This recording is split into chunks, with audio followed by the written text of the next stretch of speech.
रहीम अस्सलाम वालेकुम नाजरीन, खैर मकदम है आपका QNS मैं हूं आपका मेज़बान उबाद मलिक। आज हम आए हैं पुलवामा के एक छोटे से इलाके में जिसका नाम है पृछू। जुनैद अल्ताफ़ ने एक बुक लिखी है जिस बुक का नाम है fib of A dreamer. Writing का शौक़ बचपन से ही था मुझे, तो उसके बाद मैं जब 10th कंप्लीट किया उसके बाद मैं मेडिकल फील्ड्स में आया, तो मैंने राइटिंग स्टॉप कर दी बिकॉज़ मेडिकल्स में राइटिंग नहीं करते हैं, ज़्यादातर तो करते ही है लेकिन मैंने नहीं कर सकी। तो उसके बाद मेरे 2 साल ड्रॉप हुए एंट्रेंस के साथ। तो एंट्रेंस 2 साल ड्रॉप करके मैंने गवर्नमेंट डिग्री कॉलेज पुलवामा से एडमिशन लिया, वो भी BA में। मैंने स्ट्रीम चेंज की और उसके बाद मैंने जो सब्जेक्ट्स पकड़े वो थे इंग्लिश लिटरेचर और लिंग्विस्टिक्स के सब्जेक्ट। और फिर मुझे लगा मैं अपने फील्ड में वापस आ चुका हूँ कि मैं फिर से लिख सकूँ, तो स्टार्ट की मैंने फिर से राइटिंग। टाइटल तो बहुत आए थे मेरे जहन में, लेकिन मैंने fib of a dreamer title इसलिए चुना क्योंकि अगर हम फिब के मीनिंग देखते हैं वो एक लाई होता है। तो ये लाई कैसे बनता है, बिकॉज हम देखते हैं अगर हमारा कोई ड्रीम होता है और वो ड्रीम शैटर हो जाता है तो उस ड्रीम के साथ हम अपनी ज़िंदगी शैटर करते हैं। तो बेटर रहता है कि ये एक ड्रीम लाई ही बन जाता है। तो बेटर रहेगा अगर हम खुद को और चांसेस दें और ड्रीम्स देखने के, और उन ड्रीम्स पे खड़ा उतरे और उनको पूरा करें। हम देखें कि आजकल की लाइकिंग ज़्यादा लव स्टोरी के साथ ही हो जाती है, because most of the people are loving the romantic things. So मैंने चूज़ किया कि मैं इसका एक मेन प्लॉट लव चूज़ करूं, तो उस मेन प्लॉट के इर्द गिर्द कुछ सब प्लॉट्स दिए हैं मैंने इसके, तो वो सब प्लॉट्स भी ब्यूटीफुली मैंने इसमें मतलब फिक्स किए हुए हैं and it will serve as an inspiration for the youth as exactly. तो अगर मैंने अभी बात की इसकी कि अगर हम देखें जो मेन प्लॉट लव रहता है, क्योंकि हम ये देखते हैं कि सोसाइटी में अगर किसी का लव फेलियर हो जाता है तो वी आर सीइंग दैट कि वो कुछ गलत काम कर बैठते हैं। और मैंने भी विटनेस किया है इन चीज़ों को कि कुछ ने अपनी पढ़ाई ही छोड़ दी।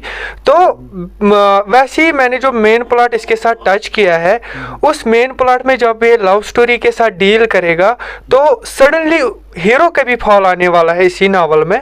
लाइकवाइज जैसा होता है वैसा ही एग्जैक्टली हुआ है। तो उसके बाद लेकिन ये इंस्पिरेशन बनेगी तो वो पढ़ के आपको पता चलेगा, that will be a surprise. होता है कि अगर आपके पास करेज है या आपको मतलब ये मैंने फिक्स किया था अपने दिमाग में कि बुक लिखनी है, ये मेरा एक ड्रीम था और इस ड्रीम को मुझे पूरा करना ही करना था।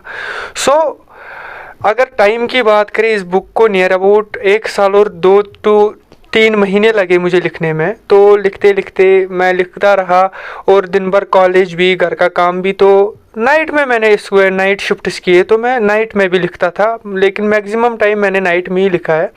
और अगर बात करें कभी कभी जब इंसान बोर हो जाता है, तो जहाँ तक मैं अपनी मतलब पर्सनल एक्सपीरियंस शेयर करता हूँ कि मैं एक नेचर लविंग गाय हूँ।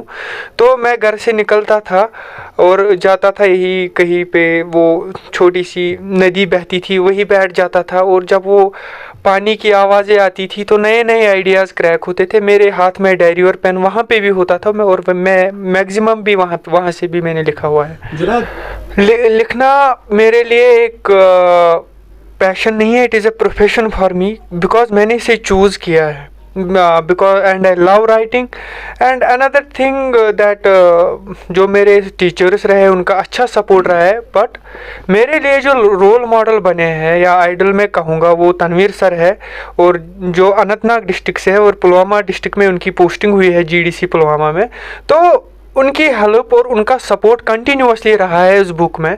और एक बात जो उन्होंने कही कि जुनैद तुम कर सकते हो, और मैंने कर दिया। तो अगर हम बात करें इसके आइडिया या क्रक्स की, तो वो सिंपल है कि बेटर है हम खुद को चांसेस दें या और ड्रीम्स देखें। और सिंपल सी बात है, स्ट्रगल करनी चाहिए, और स्ट्रगल को कभी स्ट्रगल कंटिन्यूसली करनी चाहिए और स्ट्रगल से ही एक इंसान जीत सकता है। तो ये थोड़ा मैं क्रक्स दे रहा हूँ सर नावल का, तो बेटर है कि फिर उसको जब आप रीड करोगे तो आपको अच्छे से क्लियर हो जाएगा।